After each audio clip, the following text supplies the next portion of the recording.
Good morning, students. Welcome to your own class. Today, our subject is English and topic is grammar. हमारा आज का topic है the sentence and the phrase, अर्थात वाक्य और वाक्यांश. सबसे पहले, a sentence is a group of words that makes complete sense. वाक्य या शब्दों का समूह होता है जो एक मीनिंगफुल अर्थ हमको देता है. उसके बाद है a sentence always begins with a capital letter and ends with a full stop, a question mark और an exclamation mark. सेंटेंस, जिसे हम हिंदी में वाक्य कहते हैं, वो हमेशा इंग्लिश में लिखते समय कैपिटल लेटर से शुरू होता है और ख़त्म होता है फुल स्टॉप पर, जैसा कि आप देख सकते हैं, या क्वेश्चन मार्क पे या एक्सक्लामेशन मार्क अर्थात विस्मयादिबोधक चिन्ह पर ख़त्म होता है. तो ये सेंटेंस के बारे में हमने दो चीज़ें पढ़ी कि a sentence is a group of words that makes complete sense. वाक्य या शब्दों का समूह होता है और अपने आप में पूर्ण अर्थ हमको प्रदान करता है. So now let's see examples. First, he shouted in pen. वह दर्द से चिल्लाया. Next, I love my parents very much. The soldiers searched far and wide. ये तीनों सेंटेंसेस हैं जिसमें फर्स्ट लेटर कैपिटल है और जो सेंटेंस एंड हो रहा है वो फुल स्टॉप पे एंड हो रहा है और ये अपने आप में पूरा अर्थ हमें समझा रहे हैं. He shouted in pain. वह दर्द से चिल्लाया. I love my parents very much. मैं अपने पेरेंट्स को बहुत प्यार करता हूँ. The soldiers searched far and wide. सैनिकों ने बहुत दूर तक ढूंढा.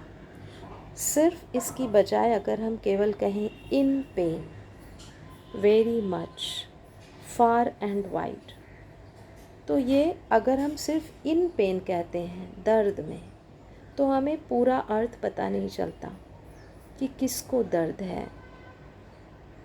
उसके बाद वेरी मच से ये नहीं पता चलता कि क्या बहुत ज़्यादा. फार एंड वाइड अर्थात बहुत दूर तक, क्या, कौन, कैसे, इस तरह का हमें मीनिंगफुल अर्थ समझ में नहीं आता. अतः इसीलिए हम इसको वाक्य का अंश कहते हैं अर्थात फ्रेज कहते हैं. So let's see the definition. इसकी परिभाषा देखते हैं. A phrase is a group of words that makes some sense. Phrase भी ये शब्दों का समूह होता है जो कुछ अर्थ तो हमें बताता है बट नॉट कंप्लीट सेंस, लेकिन पूरा अर्थ हमें वो नहीं दे पाता. फॉर एग्ज़ाम्पल, जैसा कि मैंने यहाँ पे कहा है, इन pen, very much, far and wide, ये फ्रेजेस हैं, ये पूरे वाक्य नहीं हैं. हम और एग्जाम्पल से इसको समझेंगे. Mona sat quietly in her room. In the bus very quickly. The mouse disappeared very quickly. इन चार चीज़ों में हमें बताना है कि कौन सा सेंटेंस है और कौन सा फ्रेज है. सो लेट्स सी. फर्स्ट है Mona sat quietly in her room. ये एक पूरा वाक्य है. मोना अपने रूम में शांति से बैठी. इन द बस, बस में, इससे हमें कोई कंप्लीट मीनिंग नहीं समझ में आता, इसलिए ये फ्रेज है. वेरी क्विकली, ये भी फ्रेज है. And the mouse disappeared very quickly, ये पूरा अर्थ हमें बता रहा है, इसलिए ये सेंटेंस है. Now next examples. An elephant is larger than a bull. हाथी बुल से बड़ा होता है, ये पूरा सेंटेंस है.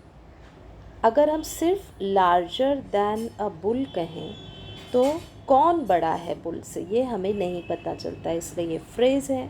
उसके बाद यूनिटी इज़ स्ट्रेंथ, मतलब एकता में ही शक्ति होती है, ये पूरा सेंटेंस है. हियर एंड देयर, यहाँ और वहाँ, ये समझ में नहीं आता कि क्या यहाँ और वहाँ, इसलिए ये फ्रेज है. Now the next exercise, underline the phrases in the sentences given below. कुछ सेंटेंस दिए गए हैं जिसमें से आपको फ्रेज पहचान कर अंडरलाइन करना है. Now here, he was a man of great strength. The girl has come from the cottage. Harish ran with great speed. The children walked towards the gate. इसमें हम देखते हैं कि फ्रेज़ कहाँ है, कितना पार्ट इस सेंटेंस का फ्रेज़ है, उसे हम अंडरलाइन करेंगे. सो नाउ फर्स्ट में हम देखेंगे of great strength. Of great strength, this is phrase. From the cottage, with great speed, towards the gate. So these are the phrases. Now in next sentences, our teacher arrived at that moment. इसमें phrase होगा at that moment. उसके बाद, would you like a person with a bad temper? क्या तुम्हें एक bad temper अर्थात जिसका rude behaviour हो, क्या ऐसा इंसान अच्छा लगेगा? So it is a question mark और यहाँ पे वाक्य का पहला अक्षर कैपिटल से है. So it is a sentence, लेकिन हमें फ्रेज़ को अंडरलाइन करना है. तो हमारा फ्रेज़ हमेशा अक्सर याद रखिए प्रीपोजिशन से स्टार्ट होता है. So with a bad temper, ये एक फ्रेज़ है. So now see the pictures and we will try to make the sentence. और उस सेंटेंस में हम फ्रेज़ अलग कलर से आपको दिखाए हैं जिससे आपको समझ में आ जाएगा कि सेंटेंस क्या है और फ्रेज़ क्या है. So now here, the tiger waited for the fox to come near. So phrase इसमें है for the fox to come near. Now the next, the child crawled out through the door. The child crawled out through the door. So through the door is phrase.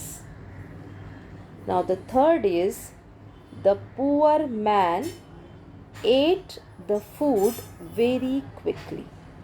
Very quickly phrase है और ये पूरा एक sentence है. So now here, the king's crown was studded with jewels. The bird was shot by the cruel hunter. The bird was shot by the cruel hunter. So by the cruel hunter, ये phrase है. Now the next is, the pages were scattered here and there. पन्ने यहाँ वहाँ बिखरे पड़े हुए थे. And the next is, we shall go for a picnic next week. So next week is phrase and we shall go for a picnic next week, ये पूरा एक sentence है. I hope you must have understood what is sentence and what is phrase.